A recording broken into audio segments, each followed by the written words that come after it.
სამი შემთხვევა არის, როდესაც რუსეთმა აიღო ვალდებულება საქართველოსთან მიმართებით და არ შეასრულა. პირველი არის გეორგიევსკის ტრაქტატი, რომლის შედეგადაც ჩვენ ნახეთ სპარსელების შემოსევა გადამწვარი თბილისი, როდესაც რუსეთმა თითი არ გაანწრია ერეკლე მეორის დასახმარებლად.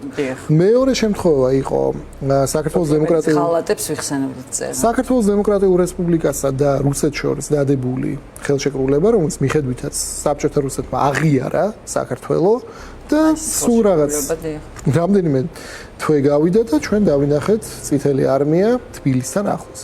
და მესამე კიდე არანაკლებ მტკივნეული ეს იყო ხელშეკრულება, რომელიც დაიდო აფხაზეთის ომის პერიოდში, როდესაც ქართულმა და აფხაზურმა სინამდვილეში რუსულმა, მაგრამ კაი, თქვათ აფხაზურმა მხარემ ჩააბარეს რუსეთს, რომელიც ამ კონფლიქტის მონაწილე იყო, მაგრამ ამასაც თავი დავანებოთ, ჩააბარეს რუსეთს საკეტები артиллерიის და შედეგად რუსეთმა გადასცა ეს საკეტები აფხაზურ მხარეს, ჩვენ დავრჩით ყოველგვარი თავდაცვის საშუალებების და მძიმე შეიარაღების გარეშე და საბოლოო ჯამში ეს ყველაფერი დასრულდა სოხუმში მომხდარი ეთნიკური წმენდით.